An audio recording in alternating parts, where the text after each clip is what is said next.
my clock says 6 o'clock, so we are going to get started. And we're going to discuss food costs in general, but also how to develop the menu prices as well. I'm sure you guys have seen a post like this where someone will post on one of our groups and say, how much would you guys charge for this? Or what do you think I can get for this? Or what would you pay? And it does drive some folks crazy because we don't know enough information when we look at that particular product to be able to help in the appropriate manner. For example, this particular sandwich that we're looking at is obviously a bacon, egg, and cheese sandwich. It has a red sauce on it, which I can tell you is ketchup, but you don't know that just by looking at it. It could easily be sriracha or something else. There are 6 pieces of bacon that you can see in this picture, but since there's nothing for size, you don't know if that's a 2-inch bun, a 4-inch bun, 6-inch bun. All of those bun sizes would change the amount of eggs, as well as whether those are half strips of bacon or full strips of bacon. So looking at that particular picture, you wouldn't be able to help somebody with a price. Just so you know, that particular sandwich sells for $11. It's done from a virtual restaurant, a ghost kitchen that's operated under Chef Eric Greenspan's group of restaurants. And it sells for $11 in Los Angeles. All right, so food cost is determined by how much food you've used to make your products for your guests. We just talked about there's 2 pieces of cheese, but we don't know how thick that cheese is. It could come in a sleeve of 140 pieces, 160 pieces, 180 pieces even. And there are sleeves that are cut at 100 and 120 pieces. So those different piece counts actually are speaking to how thick the cheese is. The thicker the cheese, the more it costs per slice. So we need to know how much cheese is on there. How many eggs? Is that 1 egg or 2 eggs? How much ketchup goes on there? And yes, you got to measure ketchup. Because more ketchup changes the flavor. Less ketchup changes the flavor. That bacon, as you can see, is cracked pepper bacon, and it's a very thick cut bacon. But we need to know how much that costs and how many slices actually are on there. The bun is a poppy seed bun, and we need to know if that's house made or is it bought from a bakery. All those things determine price, so we need to be detailed.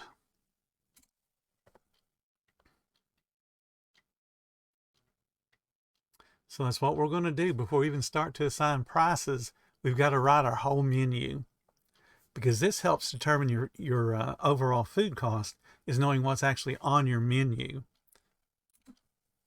So take this menu for instance. When you look at it, it's fairly easy to read, and you can notice it's only got a few products on it.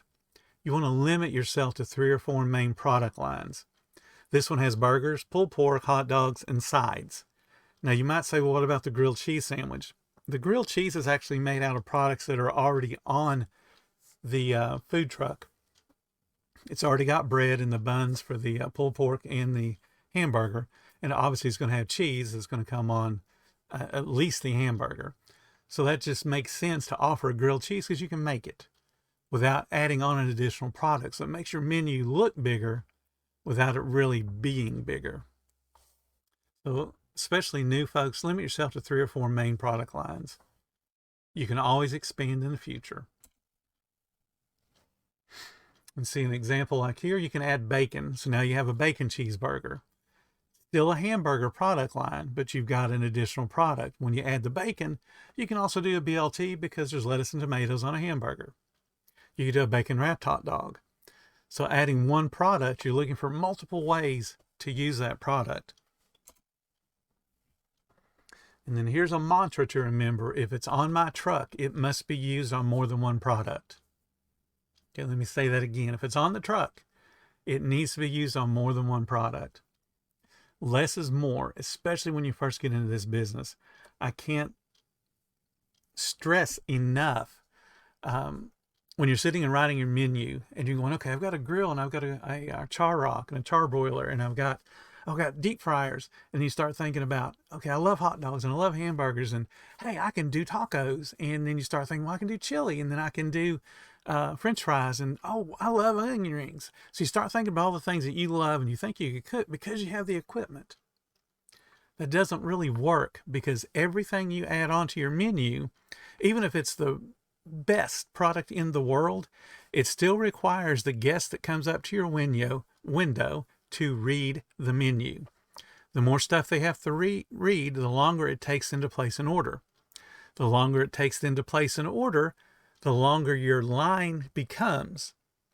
Now, lots of folks love long lines. The problem with long lines is people at the end of the lines, the one you don't really notice because you can't see them, they get mad and leave. And in their mind, they've determined you are too slow for them. So they leave. And that's a negative impression that you've left with those folks. They may never, ever come back. And when someone says, hey, let's go try out that new food truck, they'll say they're too slow. And it's all because you've got too much stuff on the menu. So once you've written your menu, every product on it, you want a detailed recipe. And I mean detailed for everything on there. So in this case, we have a hot dog. We have one hot dog, mustard, and we've got a measurement for the mustard, 1/2 ounce. We've got a hot dog bun, obviously. We're going to wrap it in a foil wrapper, and it's going to get some napkins. You can get even more detailed. I recommend that you also put one glove for every food product that you make. So that way you don't have to worry about washing your hands and changing out those gloves, because they're already paid for in every single sandwich that you make. So you've actually included that price in every food product. So you don't have to worry about changing out those gloves. Also include carryout bags. I recommend at least a 1/2 bag price per food item, because hopefully somebody comes up and orders this hot dog and then also orders a bag of chips. Drop them both into the paper bag. So the bag of chips on a go-to price, it also is going to include a 1/2 of the price of a paper bag. And I do that for every single food product. I include napkins on chips, and I include napkins on drinks. Why do I do that? So when someone asks for extra napkins, I don't care, because I've already paid for them for all the other food items that haven't asked for extra napkins. So write a specific menu for everything, or I'm sorry, a specific recipe for everything that's on your menu. So a recipe for a can of soda is going to be a 1/2 bag, 1/2 of a carryout bag is going to be 2 napkins, and then it's going to be the can of soda. All that stuff adds up. So if you're pricing it in with your total cost, it makes it easier for you to make money on the other side. All right, here's where we're going to get a little crazy. You're going to take the total cost of your product, again, adding in everything that I just recommended. The hot dog was 0.4869. You're going to multiply that times 4. That's going to give you a price of $1.95. Just go ahead and round it up to $2. There's a whole bunch of people that will tell you that you should take that 0.4869 and divide it by 25%, because that's the food cost goal that you have. And you know what it does? It still equals the exact same number.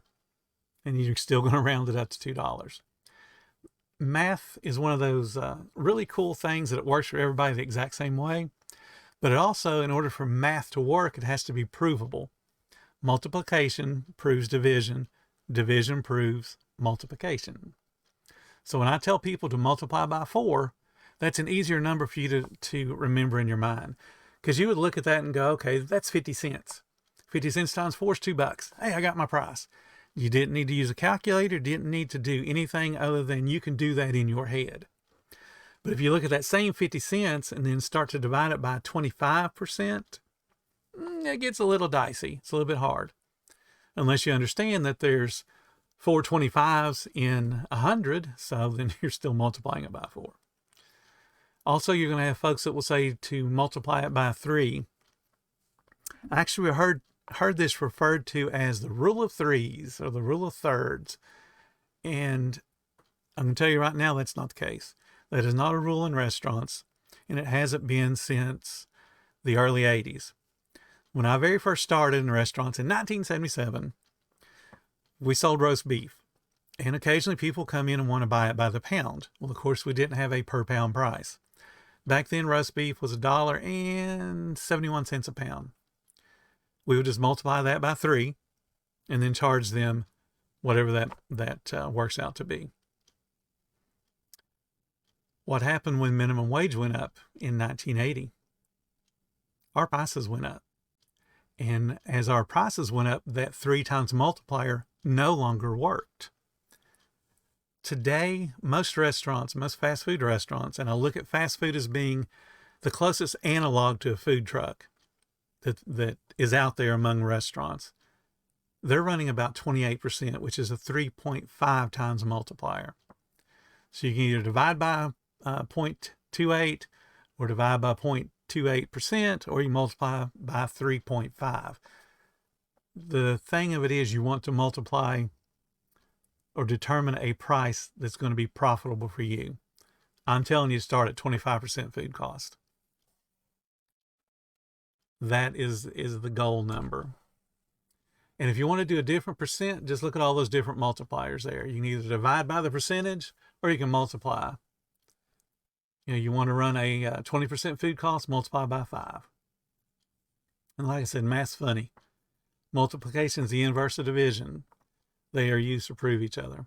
So every time I see somebody that wants to argue with me on, no, you've got to divide by the percentage and then multiply that by 100, and that gives you your cost. It's like, just make it easy. Just multiply. I can do multiplication in my head, and I'm sure most of you guys can too, especially if it's only multiplied by 4.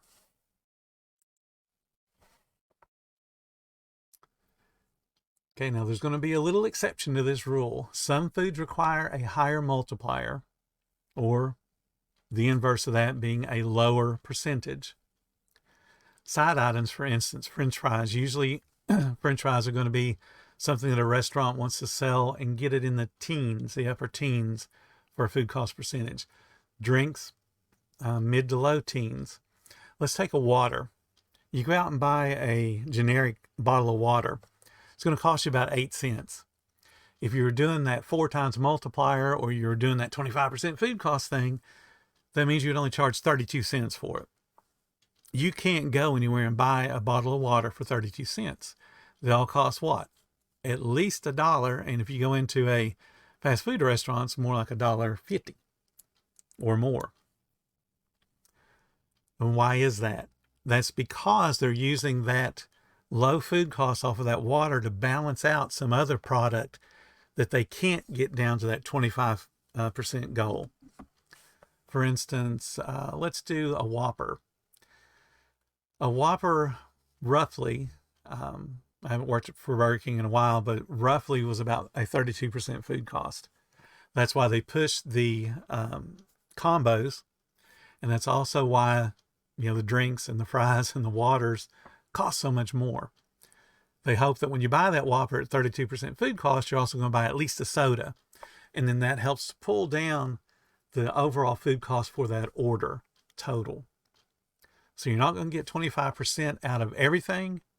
Some things are going to have to be higher because people just won't pay it. But then you're going to also have lower food costs on other things too. And then your goal is, when somebody comes up and orders that high food cost item, you automatically are suggestive selling something to bring that food cost down. You got to teach that to yourself. You got to practice it. And you got to teach that to your staff. Whoever your cashier is has got to understand suggestive selling helps make profits. Profits help pay bonuses and helps pay their wages. Because if you don't have the profit, then you can't pay them either.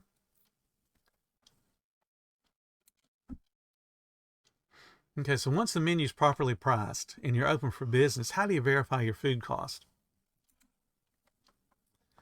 Food cost is figured by taking your opening inventory. So you're getting a dollar amount. You're adding in all the purchases that you had for that particular inventory period, whether it be a day, a week, a month. So you're adding in all the food purchases and paper and everything that you would give to a guest. then you're going to subtract an ending inventory, and that equals your food cost dollars. That food cost dollars is then divided by the sales you had for that particular inventory time frame, whether it's, again, a day, a week, or a month. And that gives you that food cost percent that we're shooting for. Food cost is not what you spend on food purchases. Ideally, it should be. If you want to run a 25% food cost and you think that in the next week you're going to do $10,000, that means you should have $2,500 worth of inventory. That's a 25% food cost. The problem comes when you have to order things in bigger bulk than you can sell in that week. For instance, mayonnaise. It's much cheaper to buy a case of 4 gallons of mayonnaise than it is to buy 4 individual gallons of mayonnaise. So you have to be a smart shopper as well.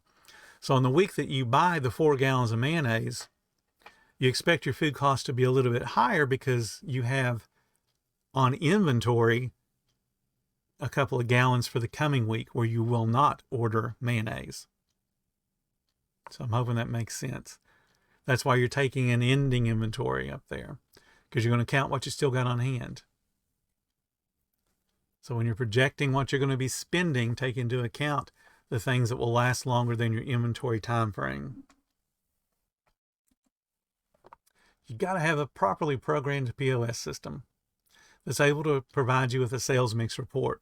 A sales mix report will tell you you sold 100 hamburgers, 150 hot dogs, 200 orders of fries, 30 Cokes, 40 Diet Cokes, 100 waters. It's going to tell you each individual product that you sell.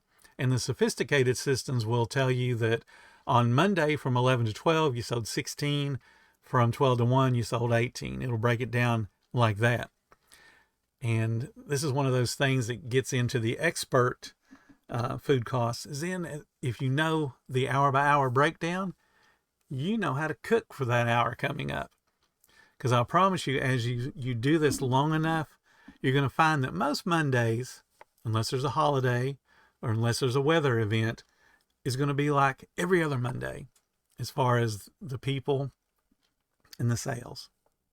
And if you're sitting there thinking, well, no, it's not, because I can tell you right now, if you do this long enough, an average Monday will always be an average Monday. If it's not, there's a reason why, and you need to figure out that reason. We talked a little bit about that in marketing. When sales don't go the way you expect them, either up or down, figure out why. So you can either duplicate it if it's an up event, and if it's a down event, you can figure out how to prevent it. You should never, ever just sit back and hope that something happens. You're always looking for, why did this happen? How can I duplicate it? If it's great, and if it's not great, how can I prevent it from happening again? So you got to have that properly programmed POS. The point of sale system, most people just use it to tell them how much money to charge, how much change to give back, and to run a credit card. And if that's all you're doing, then you're losing money. I can guarantee it. I don't care how good you think you are, you're losing money. Because you can't prove to me you're not. Because you don't have the tracking there to do it.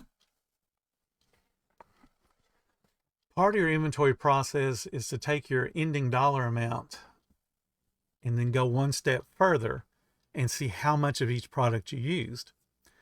And as you can see, this is an example inventory. You have an ingredient column. You have a case count column just to remind you how you're counting it, whether it's 120 hot dogs come in a case or only 8 buns. The opening inventory is what you had on hand when you started this week. That would also be the ending inventory from the week before. Pretty simple. Then the invoices of what you went out and bought. You could shop daily, you could shop every couple of days, you could shop weekly, whatever works for your business. When you're a low volume place and low food turnover, I would recommend shopping daily. So that way you don't have a whole bunch of money sitting on the shelves and you don't have to worry about expiration dates and that kind of thing. Because it's no fun trying to move product when you're facing expiration dates. Then the next column over talks about the total available for sale, which is just the addition of all the numbers across there from the open inventory and all the invoices. The next number you see is the ending inventory count. So that is subtracted. The 880 is subtracted from the 125, leaves 755 used. If the point of sale system sales mix report says you sold 755, that's absolutely awesome. That means you sold exactly what you also used in your inventory. But if you look at the numbers there and remember the recipe we wrote earlier, you should notice there's a problem. The hot dogs and the buns match, so that's great. But 943 portions of mustard was used. Now, if you remember our recipe, it said we only use a half an ounce of mustard. Therefore, we should do 755 divided by 2. And that should be what the mustard usage should be. So not only have we put double the amount of mustard, we've even put more than double the amount of mustard. That's how we were able to go through 943 ounces of mustard. Now, you might not think that going through a lot of mustard is a big deal, or any other sauce that you're using, but it is, because it changes the flavor of the sandwich. If you took all that time to write a recipe and you tested that half ounce of mustard and the way that it's positioned on the sandwich and the way that it tasted, and you thought that was a great taste, if every sandwich we produced, we doubled or more than doubled the amount of mustard on it, do you think it's going to taste the same? What if we went the other way? What if we only used 100 ounces of mustard? It's still not going to taste the same.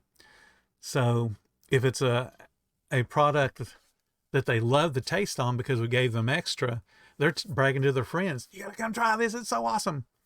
And then when they bring their friend back and you realize, oh crap, I used too much mustard, I need to put it back to my original recipe, and you put the correct amount on there, the taste is different. And now the one guy that brought his friend and was bragging about how great it was, said, man, this don't taste the same. Man, the portions are smaller. And that's because you let your portioning get away from you. And mustard's just an example. You can do the same with lettuce and tomatoes and onions and pickles. Give you another great example. You go to Wendy's. The standard for a hamburger at Wendy's or a single with cheese at Wendy's is 4 pickles. They should be placed in a square, basically, so that there's a bite of pickle in every bite that you take, a portion of pickle. If you open up that sandwich and they're not placed right, the sandwich is going to taste different because you're going to have some bites without a pickle. If there's too many pickles, same deal. There's too much vinegar that's been added to the sandwich now, too much acidity. So it changes the balance of the flavors. Every restaurant chain spends a whole bunch of time writing those recipes, not to be chintzy, but to make sure that every time someone orders a sandwich, it tastes exactly the same. It tastes the same in Florida as it does in Washington, as it does in Maine, because the recipes are the same. Same with you guys when you're on your food trucks. Write a recipe, practice it, and follow it. So that way you don't disappoint your customers if you suddenly realize, oh crap, I'm portioning too much. Because there will be people that will remember the bigger portions. You also want to track all your waste, all your giveaways, all your samples in your POS. So for instance, you're going to start a new product and you want to sample it to folks that are standing in line to encourage them to buy it when they get up to your window. Go ahead and ring that sandwich up. You're going to coupon off the amount so it doesn't impact your cash, but it will help you to track and make sure you're not losing stuff. Same with when you eat. If it's a slow moment and you're going to grab a sandwich, ring the sandwich up. Coupon it off so it doesn't impact your sales. That way your inventory stays in balance. You want to make sure that you're tracking everything. Waste. You have a customer order a sandwich, no onions, and you, out of habit, put onions on it. They bring it back and say, hey, no onions. No problem. You go ahead and discard that sandwich. You make them a new one without onions and you ring it up and coupon it off. You don't have to let them know you're ringing it up, but you want to ring it up so that it gets made. The one good thing this does for you, if you use a POS system that also has the kitchen display screen or kitchen display system, that means that the people in the kitchen don't have to make something verbally. hey, we messed up a sandwich, can you make? Because that could also be a cashier going, hey, buddy, I'm going to give you a free sandwich. I'll just tell him to make it for you. And if you're not paying close attention, you don't know there's been a cash transaction. So you make a sandwich verbally, and the cashier either is pocketing the money or they're just giving their friends food. Either way, it impacts you. So if you only make things that are on your display screens, it's got to be accounted for. And no one can give something away. You can actually set your discounts systems on most POSs that if it gives a zero total, that it has to be approved by someone. So that way they can't give away everything. If you're going to pre-cook food and you have food that's left over at the end of your business day, you still want to ring that up and account for it in some manner. Again, either as a waste, a giveaway, or a sample. If you're going to donate food, ring it up and then coupon off the amount or discount off the amount. It's important that that POS has as much information as possible. The more data points you have, the easier it is in the future for you to make predictions. You want to check every delivery. If you do all your own shopping, you still want to make sure that what you're picking up is a full case. If you're having stuff delivered to you, by all means, weigh everything. If you get a case of tomatoes, weigh them. Bag of onions, weigh it. Because you're buying stuff by the pound. So you want to make sure that the pounds are correct.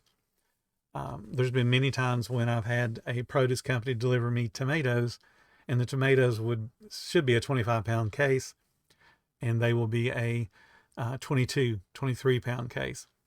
And that's just not going to work. I am expecting a certain amount of weight. I have paid for a certain amount of weight, so I need to make sure that certain amount of weight comes into the food truck. You also want to check the temperatures. The reason you're going to check temperatures is if the food delivery is out of temperature, whether it's a frozen good or a refrigerated good, they have shortened your shelf life. And there's a relationship, the FDA has a mathematical relationship by the number of degrees it's out of temperature, by how many hours it shortens the shelf life. So it's important that the deliveries are received whole at the proper temperature, and you need to handle your own shopping in the same manner. Keep your cold food cold, so you're using coolers and that type of thing as soon as you come out of the store. And then you want to do the same with your frozen. And then also when you're looking at your deliveries from an outside vendor, you want to open up the cases and look for missing things. If you can imagine a case of, let's say, sodas that are packaged, say 4 across and then 6 in a row, so you have 24. If they stack them up and then wheel them in, you want to look at each individual case. The reason being, the bottom case could have one of the center rows could be missing a soda. So as you look at it from the sides, it looks to be full. So that would indicate that the delivery driver helped himself to a soda, or that somebody, when they were packing his truck, helped themselves to a soda. Those kind of things happen, unfortunately. It's also the same with gallon jugs. You can have an absolutely pristine case of 4-gallon jugs, and then something in the packaging process has actually allowed them not to seal properly. And then when you open it up, you'll see it's all spilled on the inside, and you can't tell that sometimes. It is quite annoying to open up a case and be missing something, or to be damaged in some way. So don't let a delivery driver say, I'm in a hurry, I need to go. No, you're going to wait till I check this out, or you can not let me sign the receipt, one or the other. So they need to have those receipts signed, because you can say, I never got the complete delivery, and they don't want to deal with that. So check everything. Same with your shopping. High quality stuff, make sure it weighs what you expect it to weigh. So now we're going to get into things that you're very rarely going to hear on a food truck group. You want to get in the habit of projecting your sales. And it doesn't mean you need a crystal ball. The more that you do it, the better you're going to get and the more accurate you'll become. Everything on a projection is based on history. That's why it's important that your POS system can give you some historical data. It's also important that you record that data somewhere. So when it spits out a report, you're putting it on spreadsheets that you can deal with yourself, or you're importing it, if your POS has that capability, to spreadsheets to help you better organize that information so that you can do things with it, like project how many sales you're going to do next week or next month. The farther out you go, the harder it is to project accurately, but it can be done. It just takes a little bit of practice. One of the things in the manual, it goes step by step in how to project sales and what you should consider. From that projected sales, you're also going to create a par stock. The par stock sometimes is referred to as a build to, but it's always based on historical data. So you're going to look at a Monday, for instance. If you normally sell 200 hot dogs, you can expect a normal Monday to sell 200 hot dogs. So you want to make sure you have 200 hot dogs on inventory. You're going to base all your ordering, all your prep, you can even do your employee scheduling off of your projections or pars. For example, if you want to run 75 sales a man hour for your staff on the hours when you know you're not going to do $75, you don't have the employees working. It's just going to be you by yourself. Because I'm sure that if you really look at your sales, there's times when you could send employees home and go ahead and say, you know what, it's good, it's slow, just go ahead and take off. That's how you control your schedule. Restaurants do it all the time. The good restaurants base it on history, not their feeling or their gut. So par stock, I'm going to talk about just real briefly here. The par stock, again, is based on history. So the example I gave you, 200 hot dogs being sold on Monday. But part of that 200 means if I have 75 left over from Sunday, I don't need to order 200. I'm building to 200. So my par is 200. I have 75 on hand. It means I only need to order or go out and buy 125 hot dogs. So you do that for every single product. It is a little tedious to set up, but once you set it up, you only have to revisit those numbers to make sure something hasn't changed, just occasionally. I used to do it once a month just to make sure my numbers would match what I expected them to. And there'd always be one or two that would change minutely. What this does for you by using a build to or a par stock and you physically counting and then doing the math to build to the correct number, it actually lowers your overall inventory because you're ordering what you need. You don't have as much stuff go bad. You're very conscious, and your staff's very conscious of what you have on inventory, so you don't waste near as much. One of the side benefits is you'll actually, like I said, you'll lower your overall inventory.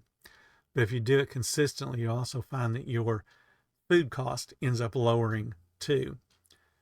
Because if you're building to accurate numbers from historical sales, it forces you to do things correctly. You only order them when you need them, and that helps to lower your overall food cost.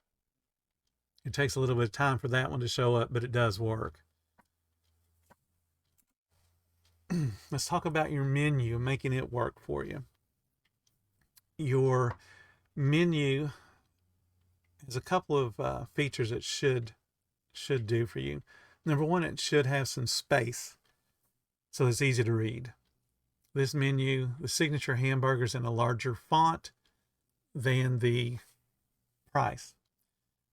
Psychologically, that makes the person reading that think that that's a small price because they're looking at big letters compared to small numbers. So it makes them think it's a small price. So it's creating value without them really equating value to having seen the hamburger.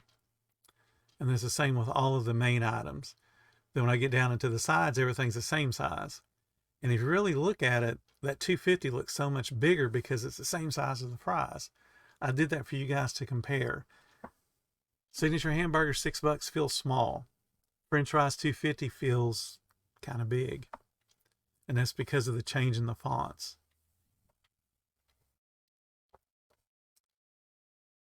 If you look at the daily special, it's the only photograph there.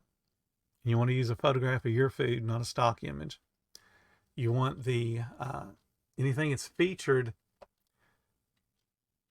I would not discount. So if you look at this, a hamburger combos is just the addition of $6, $2.50, and $1.50, $10. What that does for a customer that steps up, they see the picture, they see the red square, their eyes go there first before they start reading the rest of the menu, and they're looking at hamburger combo, $10. I like fries, I like a drink, works for me, I got $10. I can buy that. They don't need to read anything else. It helps them make a decision. That's what your menu working for you does.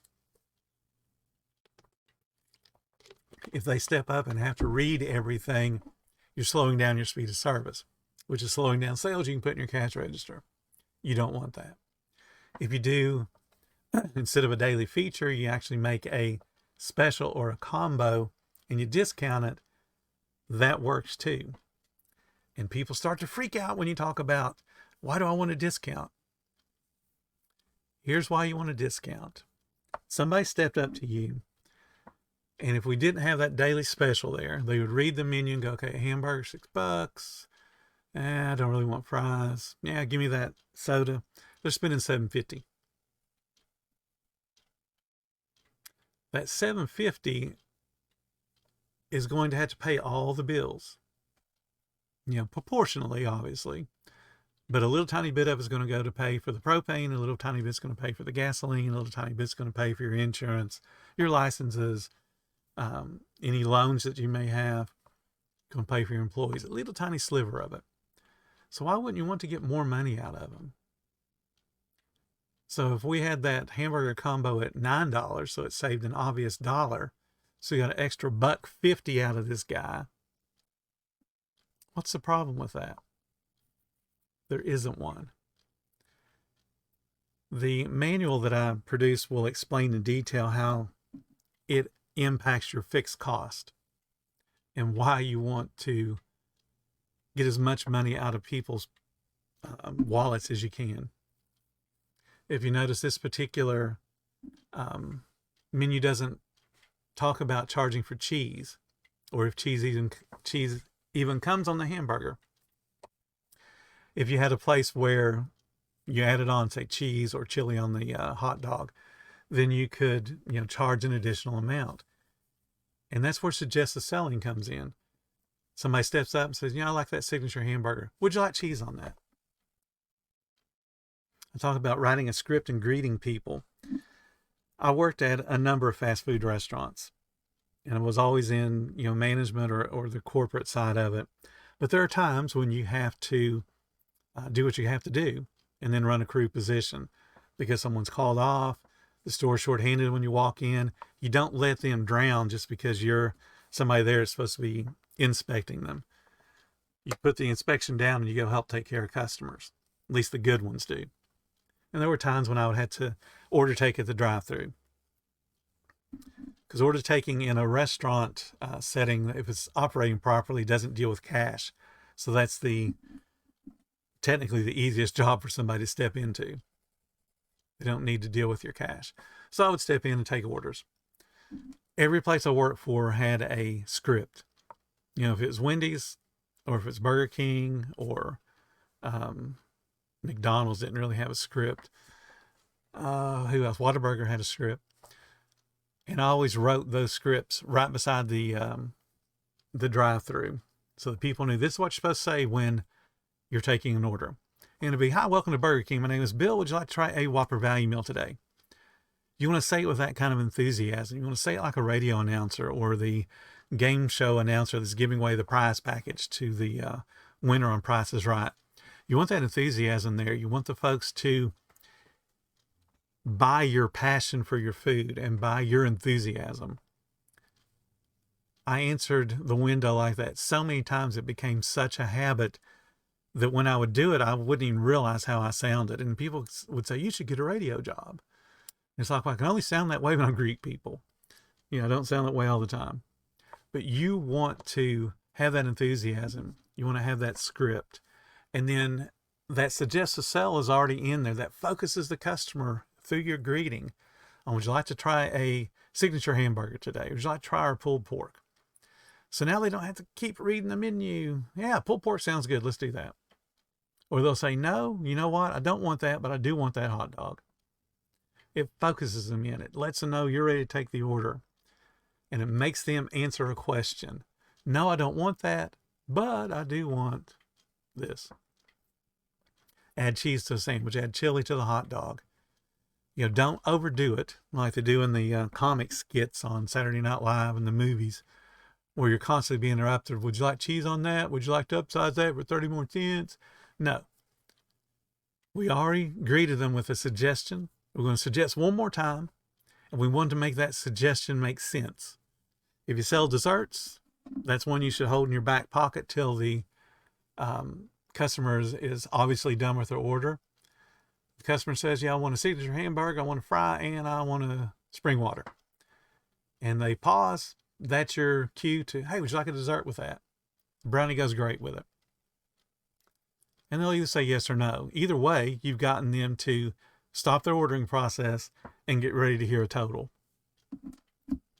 But limit your suggestive selling, but please, by all means, suggest something.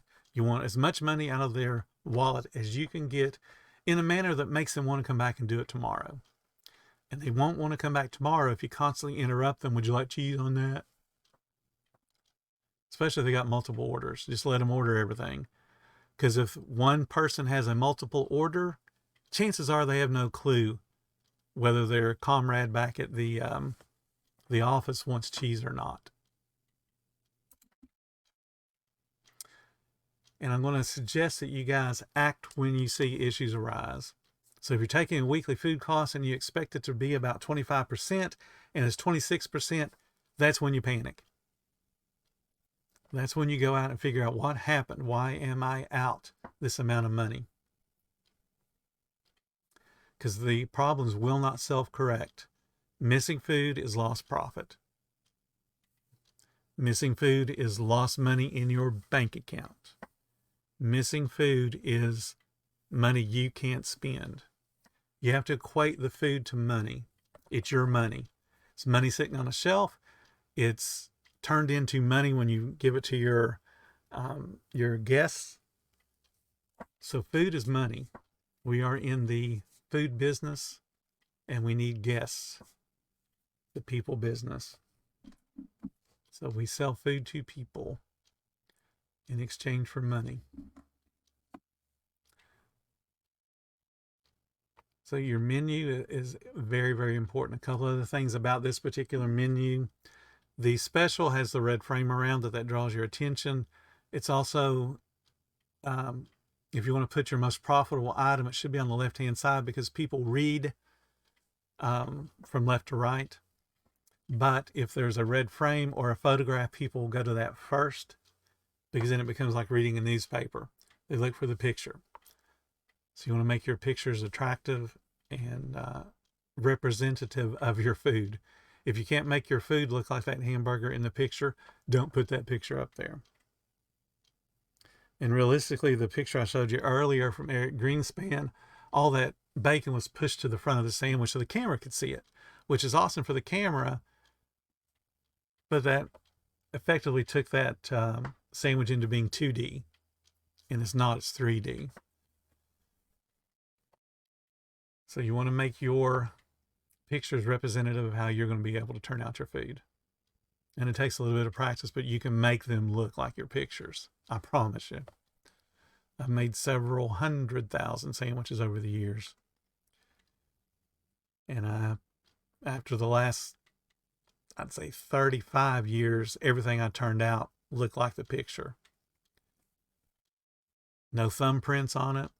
You ever open up a sandwich and there's a big thumbprint in the middle of it? That's because when they went to wrap it, they used their thumb to hold down the sandwich like it was going to get away from them.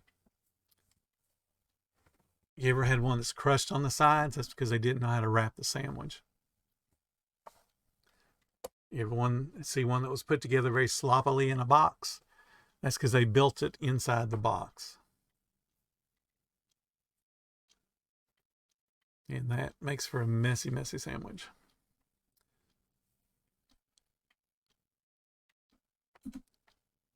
All right, I've got some time. I went through that much quicker than I thought I would. I was so afraid I would go over like I did last time. So if you guys got any questions, I am looking. Oh, my wife is watching. Yay. And Brian, I waved at you as well.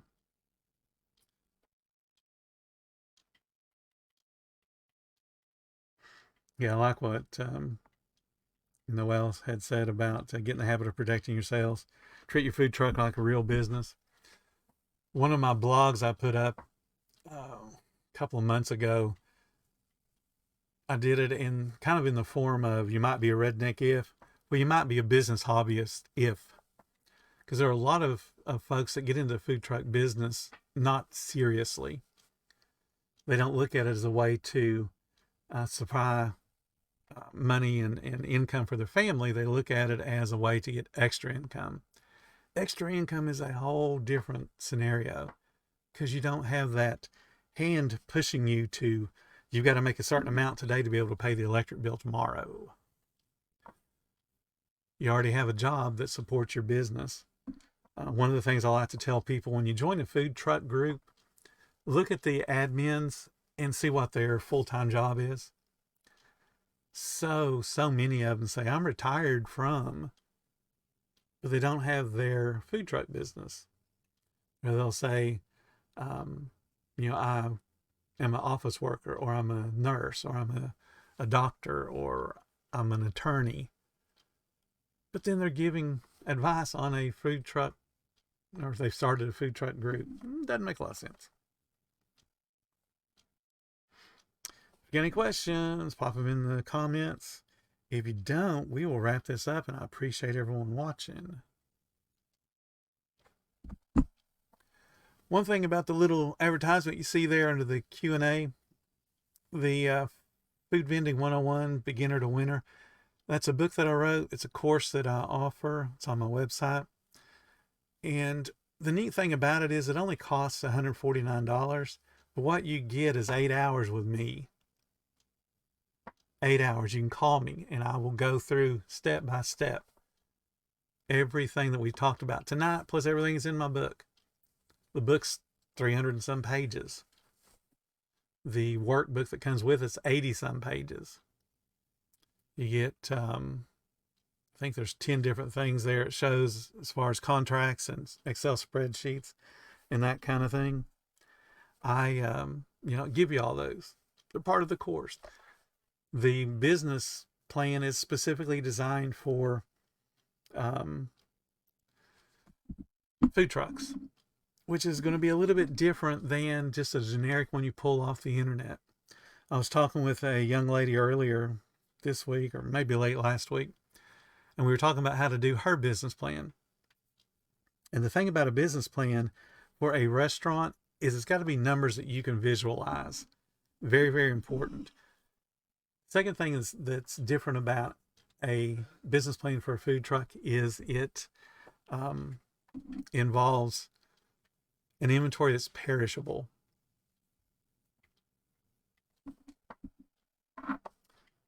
So this particular business plan, like I said, it focuses on food trucks.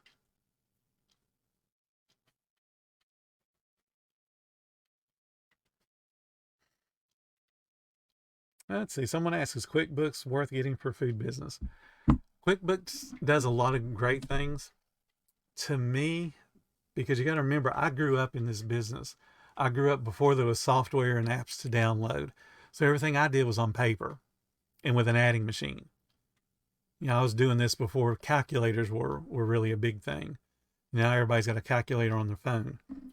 But an adding machine and doing it on paper taught me how to do all of the things that a software does. So when I look at something like QuickBooks, I find it to be clunky. It's not as efficient as it should be for food trucks. But, and this is a big, big but, if you're unfamiliar with accounting, get something that'll help you stay organized. And then have an accountant, or at the very least a bookkeeper, help keep you on the straight and narrow with your accounting. It's easy to lose money in this business. Real easy. And just think about all the times you've read the forums and someone asks, when should I expect to make money? And you'll see a bunch of people say it took me 3 years, or it took me 2 years, or I haven't started making money yet. Can you imagine a real business being in the red for 3 years? Do you realize how far in debt that business is? So unless you have a good accounting, bookkeeping background, find something. One of the downloads in, now that you brought it up, one of the downloads is a sales tracking. And then all the expenses that you could possibly have are listed so that you can track those as well. So it does it by the day. Then you can have it set for monthly summaries. It's trying to see if I can read the name of it there. Oh, it's sales and expense tracker. When I set that one up, I started it in 1996 when Windows first came out and Excel came out, and it grew into what's on the website right now. I sent that off to one of my friends that's an accountant just to get her input, because I was going to tweak it some more, and she came back with that's the most comprehensive thing she'd ever seen for a business that wasn't, QuickBooks or some of the other accounting softwares, because it tracks everything, but it does it in a manner that's, to me, a little bit more user-friendly than QuickBooks, because you can see everything. It does it by the day. It forces you to go in and record your sales every day and what your credit cards were. It breaks out your taxes, your sales tax for you. So, that's one of the things that's available as a download.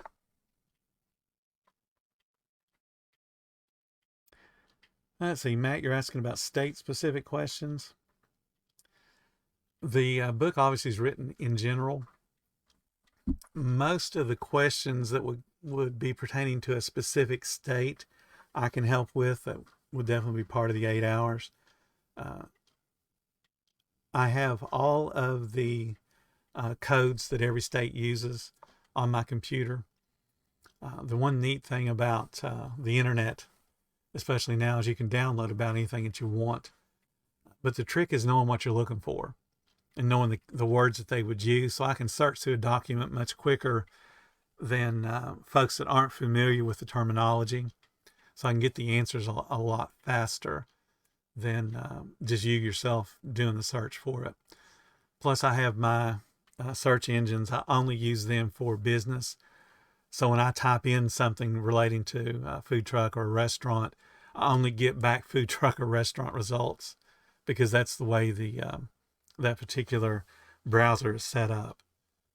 So I don't get the random jewelry post because my wife or kids have been looking for jewelry or cricket cutting SVGs or whatever. But yes, I can answer those kind of questions. The book would be probably 1 million pages if I tried to answer all the possible questions that would be on from the state. Nola asked if you could do everything on paper. Absolutely. You want to stay as organized as possible, so you could do it all on paper. I used to keep a tomato box and put all my paperwork in that monthly, but it would be segregated by, I would keep all my receipts stapled together for the whole month, and then they would be stapled by week. So it would be four piles of receipts. There would be all the reports that I would generate off the cash registers. Back in the day when we were doing it all by paper, the reports weren't printed up on an 8.5 by 11 sheet of paper. They were, printed up on a 30-foot long tape out of the printer for the cash register. And I can remember some of the employees, when we would print off those tapes, bringing them to me, and then dragging 8 or 10 feet behind them, and they would have them wrapped up in their arms and everything. There'd just be so much paper there. Like going to CVS and buying a stick of gum. Definitely know I would use an accountant.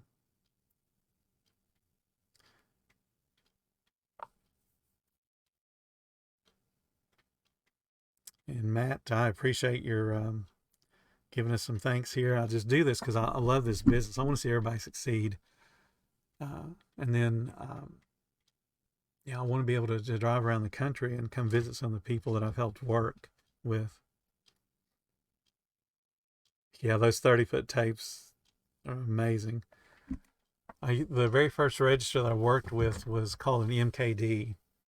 And to tell you how long I've been doing this, to program in like a hamburger, we were selling roast beef at the time, you actually had to program in the top half of the characters of the letters, and you could only put in 8 letters.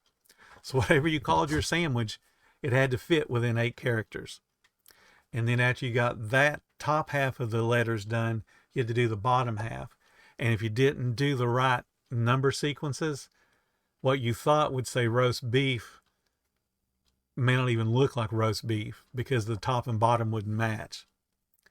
So it was interesting, to say the least. Programming in tax had to be done per item. You couldn't just put in one number for the whole thing. And then when we would run the end of night reports on those, the report actually wasn't very long. It was probably about 10 or 12 feet. But we had to add those up for the 7 days of the week. So we didn't have a option to go in and run a week-to-date report or a month-to-date report. It was, you ran it daily, and once it was cleared out, it was cleared out. There was no retrieving that. So if the printer little ink ribbon was out, you couldn't read it because it wasn't even thermal paper back then. It was, you had to have a ribbon that had black on top and red on the bottom, I think, or maybe it was red on top, black on the bottom.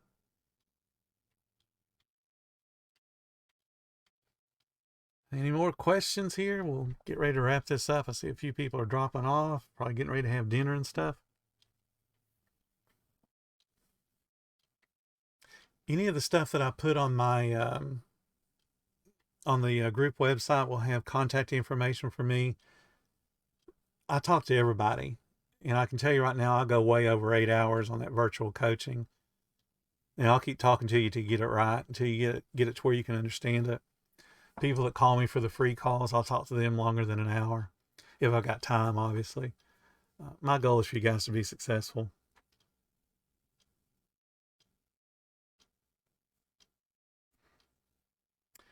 Isaac, I'm going to have this recorded. When we get done streaming, it'll still be there. I'm not going to take it down. It'll be available. And then once it gets done downloading, whatever Facebook does to it, then I'll download it and I'll edit out some of the very beginning so it gets straight into it, and post it on YouTube. And once I've got that done, hey Josh, thank you so much. Once I got that done, I will post a link in the group so everybody can watch it that way. Because, like I said, it's important to me you guys have the information. And I just want y'all to succeed. And kind of selfishly, I want to have places I can go visit and say, hey, I'm Bill. Can you sell me a hot dog? So I think that's just the coolest thing. All right. Well, we're going to do last call for questions. If we don't have any more, we'll sign off. This will have been right at an hour, which is amazing. I thank every one of you guys so much for joining. And I really, really hope this helps you guys out. And please take advantage of giving me a call or getting on my schedule, because I just want to help y'all succeed. All right, I don't see anything else.